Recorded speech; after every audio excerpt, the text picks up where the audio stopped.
First and foremost, I just want to put a disclaimer out here that I am in no way an expert. I am just someone with a lot of experience in this space. If anyone here has anything that they would like to add, maybe just for the flow of things, if you could add it to the chat, we can get to it at the end of this conversation.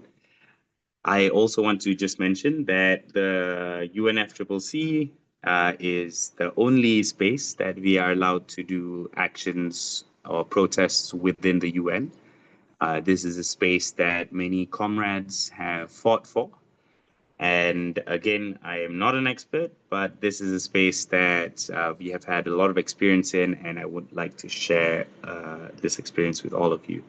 So first and foremost, I want to, before I go into everything, I want to mention and put a little context into play. This is the first COP in many years that we've been able to do actions inside and outside. In previous years, we've been in states where protest and things of the like were banned or not allowed by the state. For example, last year in Azerbaijan, the year before in Dubai, and the year before that in Egypt.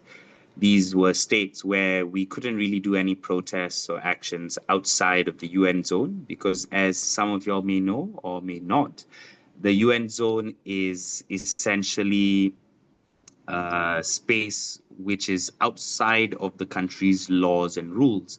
So whatever happens inside the UN zone is not applicable by law to the local spaces. In Dubai, it was really weird because after the day when we did our march inside the COP space, the president of the COP actually asked us, hey, why don't you do a protest outside as well in the green zone?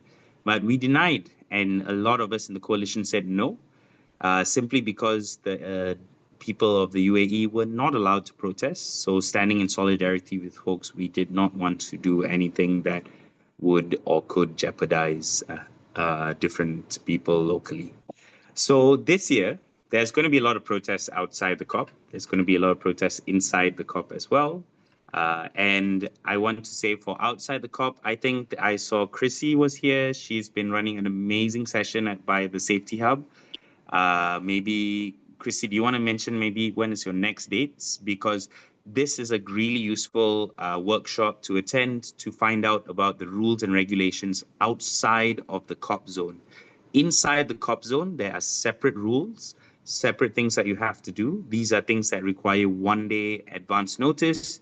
There will be a link that I will share with everyone after this. But Chrissy, maybe you want to quickly mention about what's going on the Safety Hub? Yes, I can do that. So hi, everyone. So my name is Chrissy. I work with the COP Safety Hub and an organization called Climate Activist Defenders, and we work on the holistic protection of climate justice activists, environmental defenders, indigenous land defenders.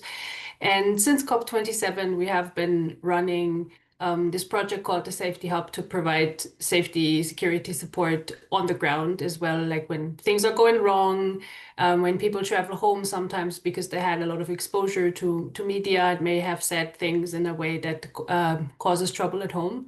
So we actually have different open sessions as well that can be attended. We actually have a session later today, I think in 4 hours, and I can send it into the chat so you can sign up if you want to. And it kind of focuses on how you can reduce your risks when traveling as an activist. We have one session today and then one more session next week on November 4th.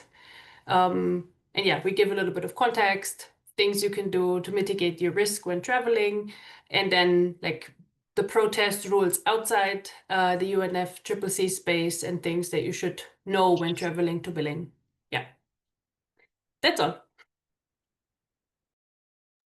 Thank you very much, Chrissy. I would highly recommend folks to join that session because for actions that you're doing outside of the COP or even inside the COP, when you have a lot of media attention, the reciprocation of whatever happens back home can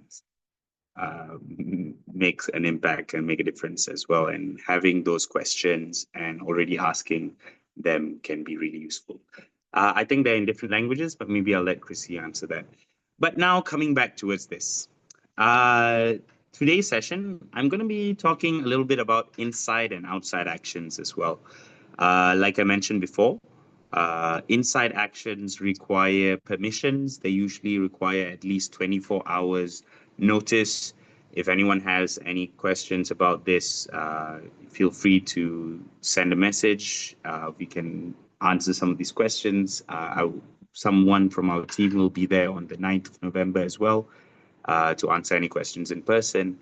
But I do want to mention that actions inside the COP have a lot of different rules and restrictions. Things like noise level, what are you actually going to be presenting? What are you going to be doing? All of these things are things that you need to consider. If you don't follow these rules, this year they are being a little bit more strict. They might force certain forms of debadging or things like this. However, I do want to put it out there that don't be afraid, don't be scared. Do what you need to do because there are folks like myself, folks like Janet Kachinga. We are fighting for all of y'all to make sure that none of these things are permanent or none of these things actually happen in the first place. We're fighting to make sure that actions continue to be as free and as expressive as we can. Just a few quick things before I start. For actions inside the COP, you cannot name countries, you cannot use symbols or anything like this. And this year, you may be wondering, hey, I want to do an action or something like this. If you do, there are many different resources available. I will be posting some of them up here after this, but there are also several art spaces available in Belém this year. If you need those locations and things like this, Pooja will be sharing that information as soon as she gets it from me, as soon as I get it from the relevant people as well. We, the Artivist Network, will be having a production space, but we will also be working with Engajamundo to have a space where everybody can come and use different materials and things like this. And you may be asking, hey, can I use this for free? Yes. This is why our organization works and does the things that we do. We make sure that we have funding and all of this to make sure that we have materials and resources available so all of y'all can do what you want to do during these COP processes. So let's start today. I'm going to talk to you all a little bit about different forms of artivism, things and actions you can do inside, outside, and I'm going to go relatively fast. If we have any people who are struggling with language, please mention in the chat with a quick thumbs down. A thumbs down mean I will slow down. Is that okay with everybody?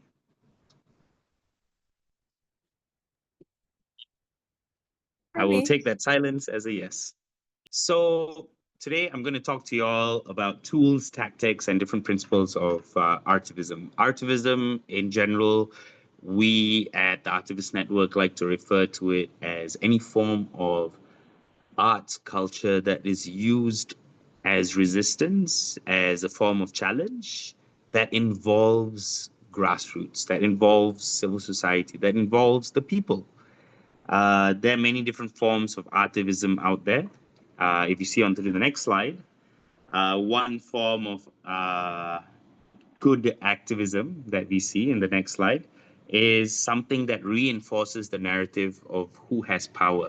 This was back in 2014 when Ban Ki-moon was still the UN Secretary General. With Al Gore at the Climate Reality Project, they presented a petition. It's a bit cut off from here, but this petition showed that we had over 2 million signatories, and we were using the established forms of power to like, look, this is what the people are saying, and this is what you, the people in authorities, need to do to fix the problem. However, whether that was successful or not, that's a different story. On the next slide, we have an example of some would say bad forms of activism, fights towards who has power. If we've seen lately in Asia, we've seen a lot of, as they're dubbing it in the media, the Gen Z protests or revolutions. These are forms which fight the forms that have power. And if you see in general media, it's tend to be seen in a bad perspective. People tend to say it like in a negative narrative, in that idea. But whether it's bad or not, that's not what we're going to talk about here today. But I just want to present this out there. And in the next slide, what we like to say in this term is sometimes artivism, when you take culture, when you take art, when you take different forms of reality in your own countries or your own cultures or your own peoples, and bring that towards what exactly needs to be challenged. The idea, the concept, the different social construct, for example, with the Gen Z revolution in Nepal, as they call it, challenging the state of corruption, challenging the state of society. These kind of things we like to call and consider artivism. It's ways that you use art, culture that challenge the idea of who exactly has the power.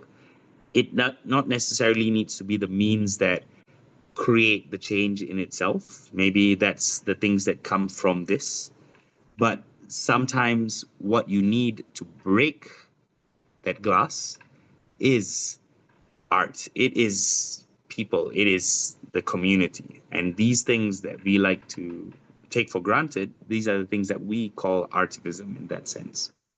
And if you go to the next slide, this is a statement by a very famous artist, poet that I like to use, is that art is not a mirror to be held up to reality, but but it is a hammer with which to shape it. It is to say that art is not always just there to tell a story of what has happened. It can sometimes be that art is there to help you tell that story, or culture is there to help you tell that story of what you want the world to be. And how you tell that story, that is that hammer with which you use to shape that future that you want. So coming towards this, I want to go towards our main principle at the Artivist Network, which is to value process over product. When we do different things in the Artivist Network, we always like to think about what exactly we are doing. If you go to the next slide, Pooja. This is some of the examples of the spaces we have held over the years. These are art spaces where we take into process of what exactly we are doing when we are saying that we want to take this hammer onto the glass that is the reality that we live in. When we do this, the process that we are focusing on is you, the people, the messages that you bring. And sometimes, I'm not gonna lie, you guys come up with shitty messages. Like artists, activists, all alike. I am guilty of that as well.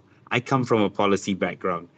And let's face it, the reality of things, people in media want catchy, exciting, fun, explosive, interesting things. That's not what a lot of us have to say. Let's be real. A lot of what we have to say is important, it's true, it's powerful, but it's not catchy. It is not media centric. And that's why we need to use different forms and different things to make it so. We at the Artivist Network, we use different forms of techniques, tactics to make it so that every regular person can do something exciting. Because I am not an artist background. I maybe come from performance theater, but I generally come from a background of policy. And all of these different tricks, um, different skills are things that you can pick up and learn along the way. And it's important that we use these different things that are available to us.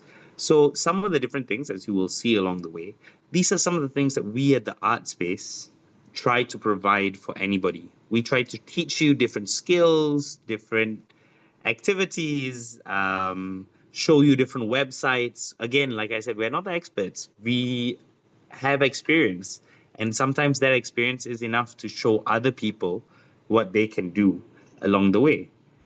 There's some things that may be a little bit more complex, like you can see here, those masks.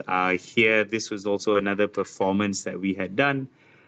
These are specific skills, and these are things that sometimes at the art space, we try to do workshops, we try to teach you different skills as well, so that you can take that home and use that where you are. And at the COP, it is really important because this is a space in the UN that is between governments. I would like to say that none of us here are government members.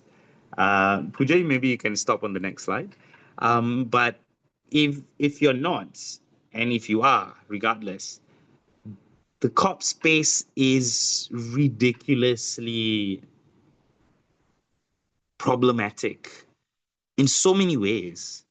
And we need the vibrancy, we need the power of you, the people, the youth, the civil societies, the young, the old, the people who care about the environment to actually express what you want to do. And this is where the art space and we help you do that. It's a space where, if, let's say, for example, at the COP, you feel I am uncomfortable, I think these are things that need to be made vocal, this is a space that you can do it. And Pooja, if you go to the next slide. This is where I come to the next principle, which is make the invisible visible. And this is especially important at the COP because sometimes when you have conversations with negotiators, with different members of government, different UNFCCC secretariat members, it may seem, oh, this is so important. I need to do this. If it doesn't happen, it's da da da da da. I think, yes, it is important. However, is it? That is the question I want to ask you. Because sometimes there are a lot of invisible things that happen that are not spoken of. For example, is the COP a space where your voice, is going to make a difference?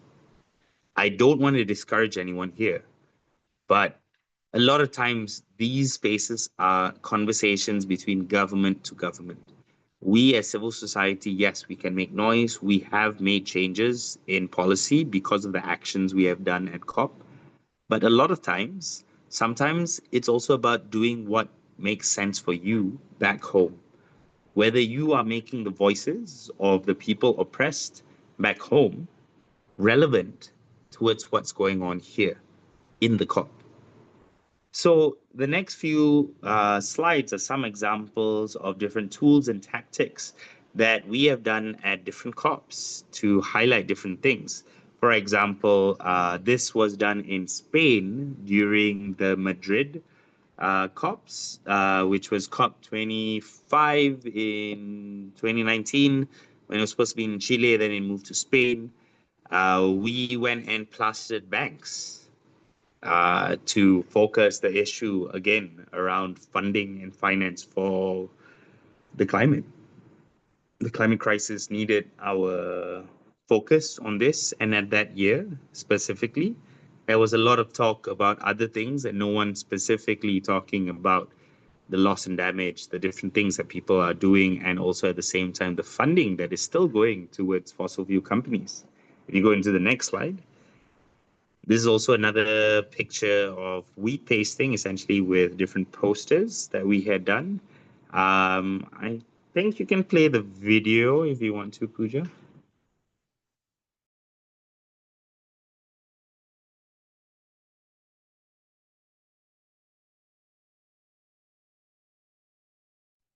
It's all right. The audio isn't the most important. Essentially, it's the whole action that we're doing.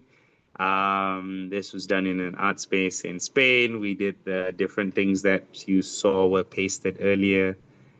And then one evening they went and pasted them on the bank walls.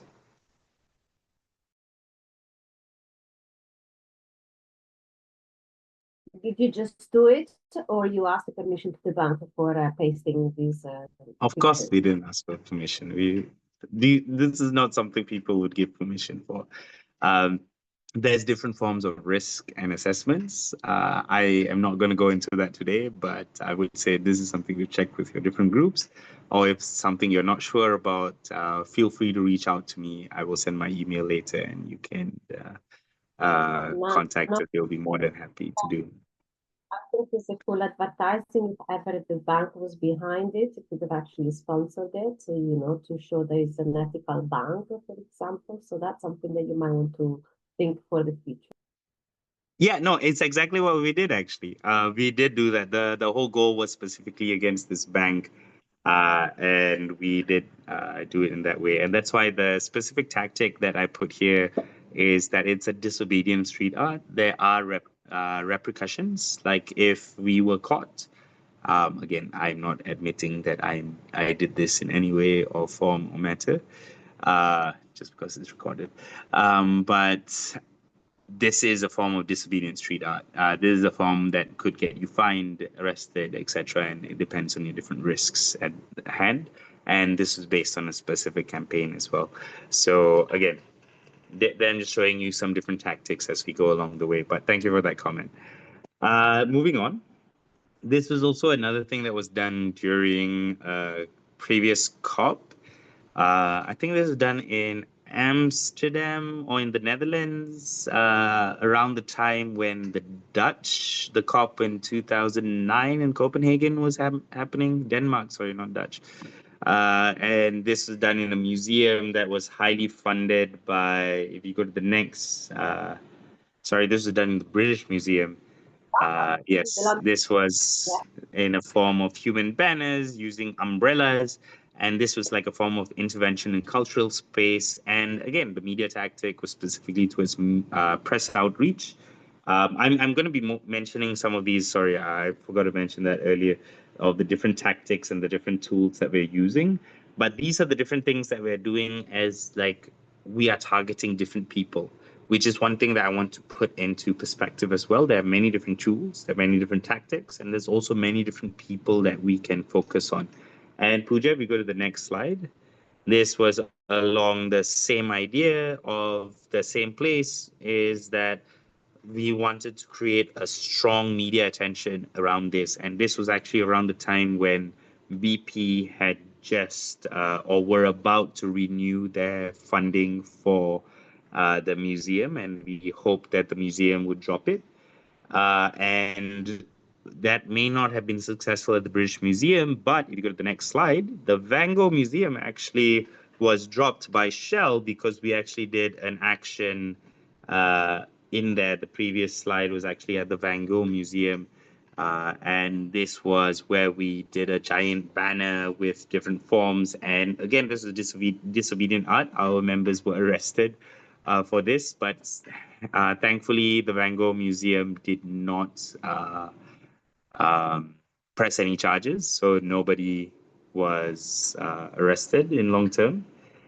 Some of these next pictures, if you have a look, we've been also done different forms of projections. This was during some of the gas meetings that were happening in the Netherlands a few years ago. So we had done some different forms of projections. You may be thinking, oh, what? How can you do projections at COP? Relax. I've got some pictures that I will show you about the Glasgow COP, which was really exciting. But you can just scroll through maybe some of these next few things, where here we've used different forms of portrait photography, to show the different people of the community in a bigger light. And the next slide, these are some forms of using stencils and patches to basically show different forms or different messaging in very widespread ways. Like we use the stencil on the left. Oh, sorry. We use the stencil on the left to produce over 1,000 of the patches on the right that we used for one of the, if some of y'all have been to COP, or if you've not been to COP, different days at COP have different thematics. Some days may be Indigenous days, etc., climate specific or loss and damage day or climate finance day or whatever and so on. There's different colors that are used. Specifically, the color red is used by Indigenous folks for Indigenous Day because this is also related to their wide global campaign and their narrative, which is to focus on missing and murdered Indigenous women, which is a big problem all around the world. So this is why the color and thematic was specifically used. This next point, I am not going to talk about too much. I'm just going to maybe, Pooja, if you just want to go straight to the video, that would be fine. Hacking people's stories is essentially, if you see narratives or stories that already exist, maybe you don't have to create a new thing, but maybe just change them slightly. For example, this Ryanair website. It's by the group Brandalism. It's also called the tool Brandalism, where you hack different advertisements, you adjust them accordingly. And like, for example, the face mask part, that's where they added, instead of Ryanair, they added Ruin Air, and so on and so forth. If you go on to the next few pages, you'll see a few more examples of this. This also was done at different bus stops and such. I legally cannot endorse and talk about these right now, but I can never resist putting them into my slides. If anyone has any questions around brandalism, please ask me later. Just move forward, Pooja, it's okay. These are some more different projections. This is a video. Maybe if you want to just quickly play this video, that would be nice.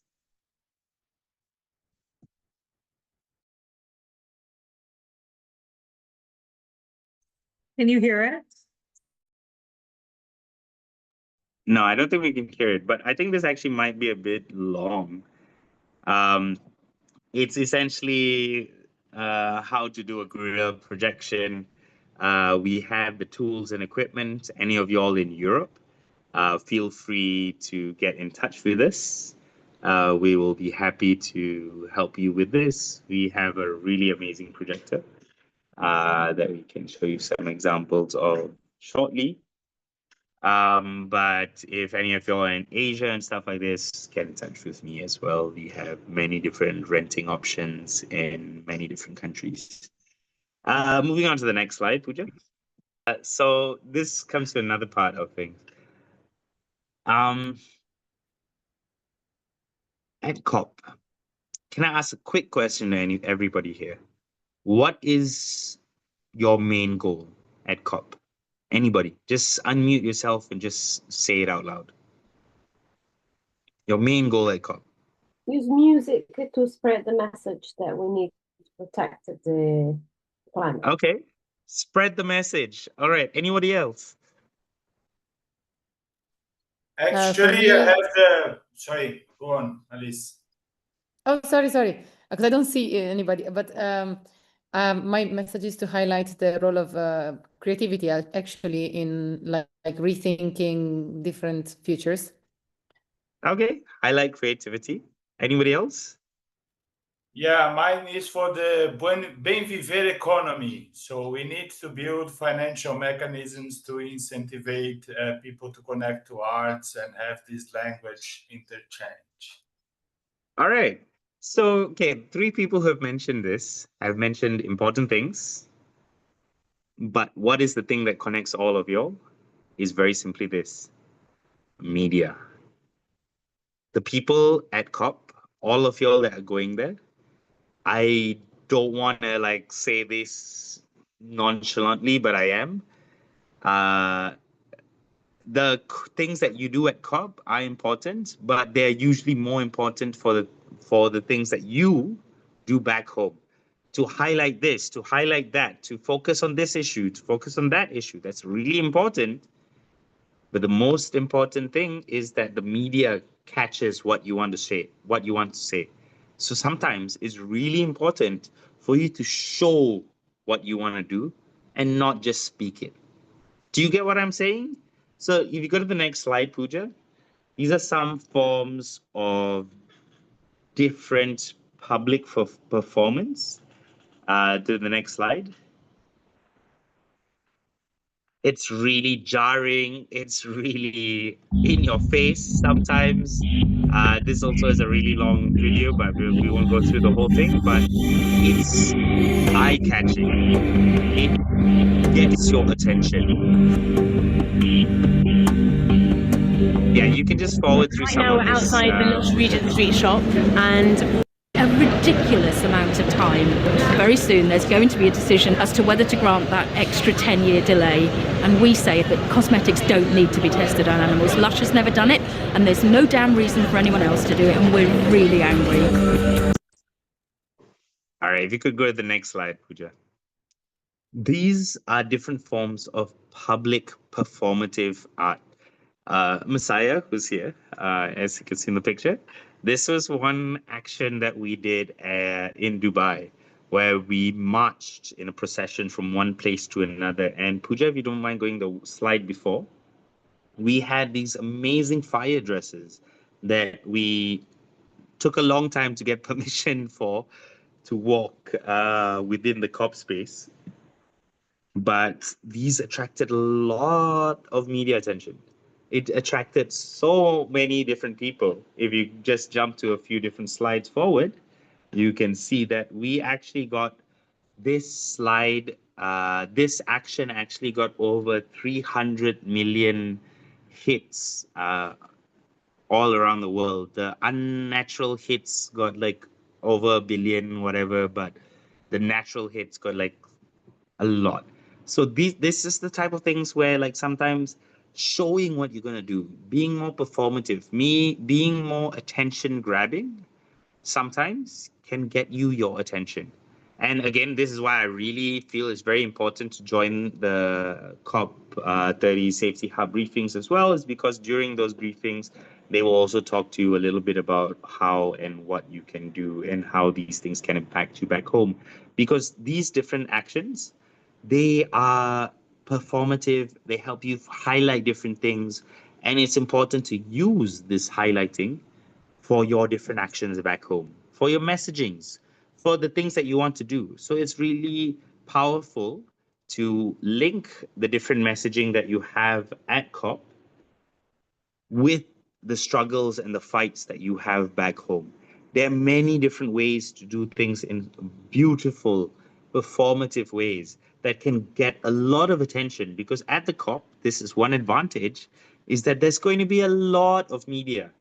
But it's how you use that media to link things back home. And one amazing way, like I always love to tell people, is use performance. Use different forms of performative art. If you keep moving forward, Pooja. Like this is some of the things that we've done with fashion design and choreography.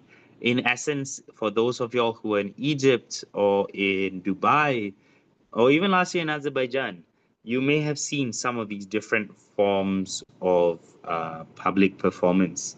And to the next slide, this was the performance that was done alongside the Shell campaign that I mentioned earlier.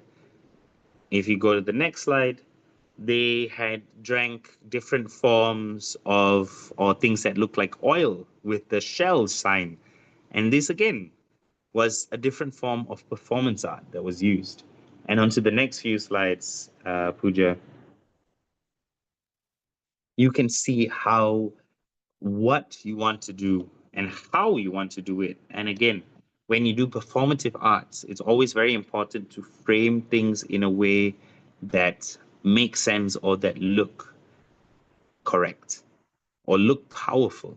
For example, the image on the left, dance oppression and injustice to death, with the symbol of this woman standing there defiantly.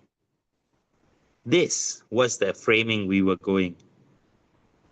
So these are different things that you can put into perspective. We won't go through this video right now, just because we don't really have that much time.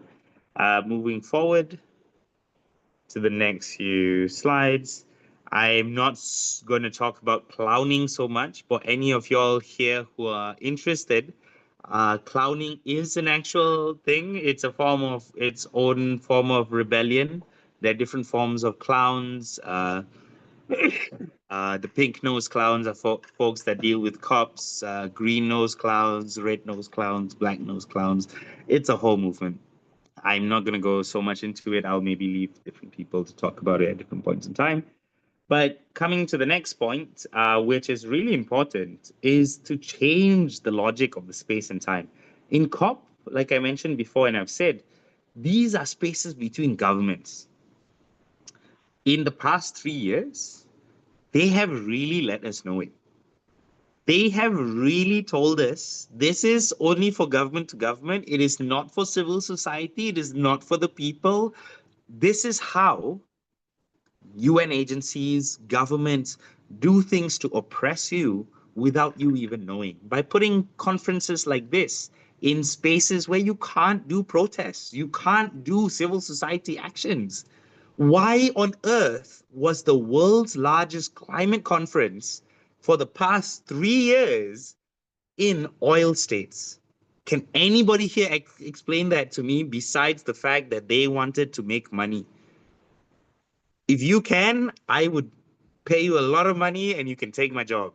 But I'm very sure nobody can do that in a rational and logical way because there's no rationale, there's no logic. It is greed. And if you don't realize that, that's a different conversation to have. But coming back to this, change the logic of the space and time. This is something we've been trying to do for many years in spaces that were very difficult, in spaces like Dubai, Azerbaijan. It was difficult for us to do anything like this. Like I mentioned earlier, the presidency in Dubai even asked us to do a march and rally in the COP space, but that didn't make sense. Yes, we could have changed the logic of things. We did inside the COP space. It was the first time in 20 years that there was ever a march, politically or not, that was held on UAE soil. Whether we did it outside or not, that was different stories. But because we didn't do it outside, we showed our solidarity with the people. We changed the logic that they were trying to create. And in COP spaces, that can be the case. And you may be thinking, oh my God, Brazil, they are being so liberal. They're going to let us do whatever we want to do. Woo! No. They have their rules. They have their restrictions. President Lula, or what Theo Lula, there's a certain thing, I forgot they call him in Brazil, but he's got his rules. I'll give you one example. In Scotland, in 2021, the next slide, if anyone was there, the COP venue was this. And they had projected this rainbow color to show like, hey, we're cool, we're peace, we're love, da da da da da. And then we projected cut methane now. We projected a whole bunch of different things. If you go to the next slide, you can see that the first picture is the one which was the original one. And the second one was the people who were projecting,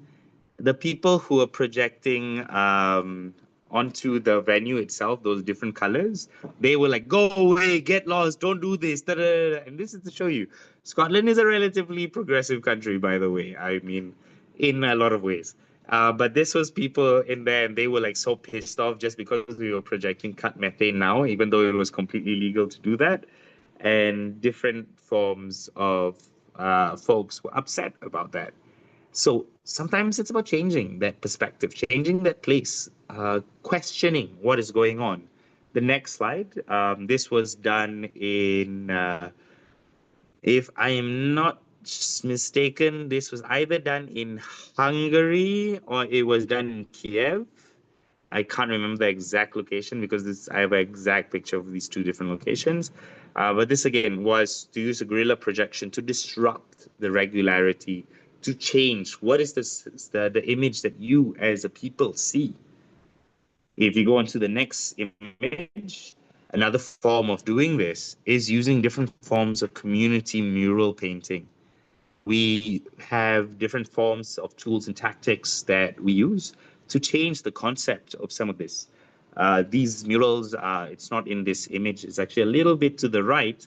There's like a little QR and a little story actually that explains about like the plastic pollution, the fashion pollution that actually goes all the way to Uganda. There's also like another mural in Glasgow that we've done to explain about plastic pollution that goes to Europe and further.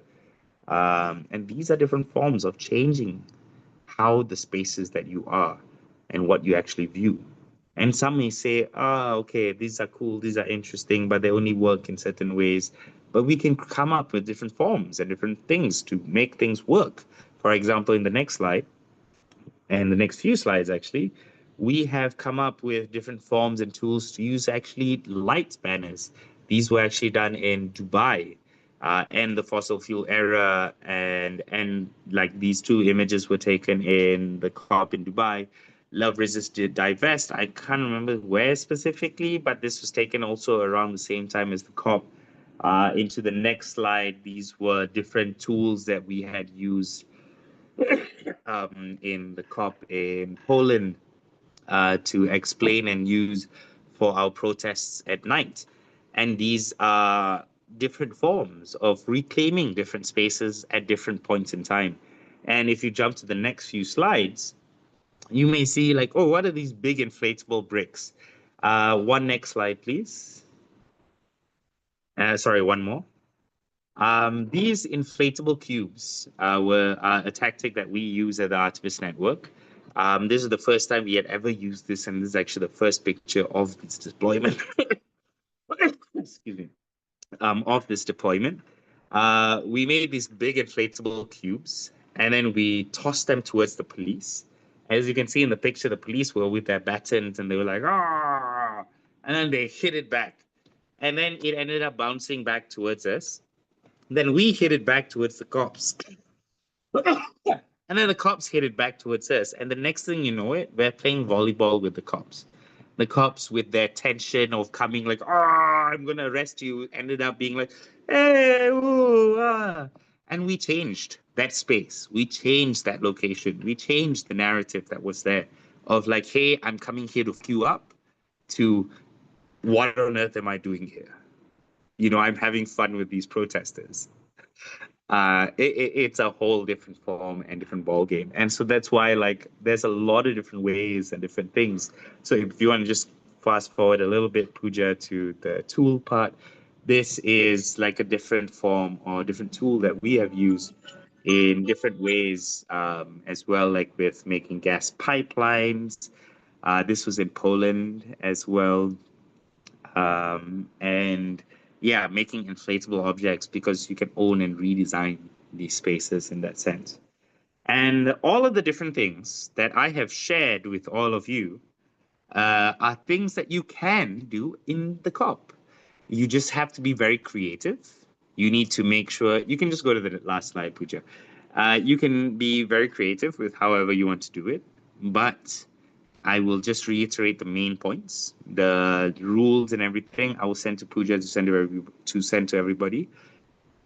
Is you cannot name countries, you cannot name corporations, you essentially can't draw any flags either. In your speeches and all of this, you can't do any of these three things as well.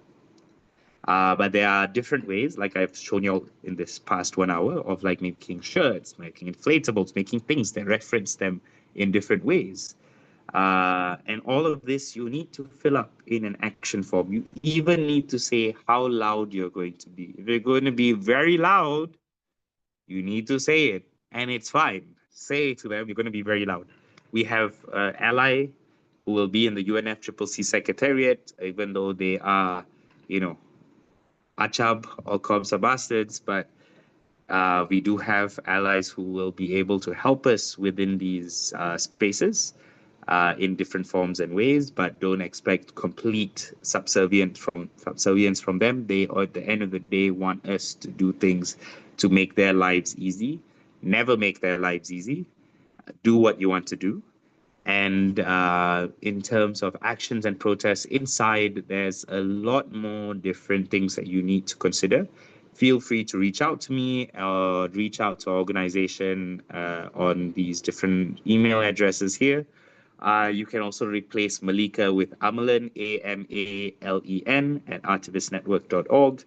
I'm more than happy to answer any of these questions. For some of the actions that are happening outside, there's going to be a barricade that is happening it's going to be similar to Glasgow for anyone who's been to Glasgow, where there's going to be a barricade around the entrance area of sorts. But right outside there is going to be some of the most prominent action locations that when I say we, I mean me, the Artivist Network, the People's Climate Alliance, different organizations, we all will be using the space to do actions outside of the COP to still focus on the COP.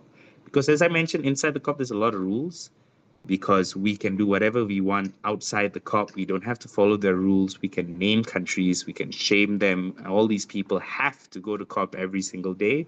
We can choose those locations and do all of the actions that we want to do. And if you think that this doesn't make a difference, I will say this to you. 1.5 is only in the Paris Agreement because 10 years ago at COP21 in Paris, everybody, not just anybody, everybody focused on 1.5 in all of their actions. And we got them, these negotiators who were stupid and silly not to include this in the first place, to include 1.5 into the Paris Agreement, which may not seem like a significant thing internationally, but it's very significant for us nationally and locally. So the Fossil Fuel Awards, they get to do things because they actually were part of things before any of these rules were in place. As I mentioned at the start of our discussion, these are things that we have fought for many years. And that was one conversation that predates some of these fights. So they could say countries before, so they can say countries now. So it's a very funny precedent, but that's what it is. I'm so sorry for going over time. I'm so sorry there's no time. Maybe there's some time for Q&A if anyone is available to be here, but I can only say for the next 10 minutes because I'm actually flying off to Brazil in 2 hours. So yes. Back to you, Pooja. And thank you again, everybody.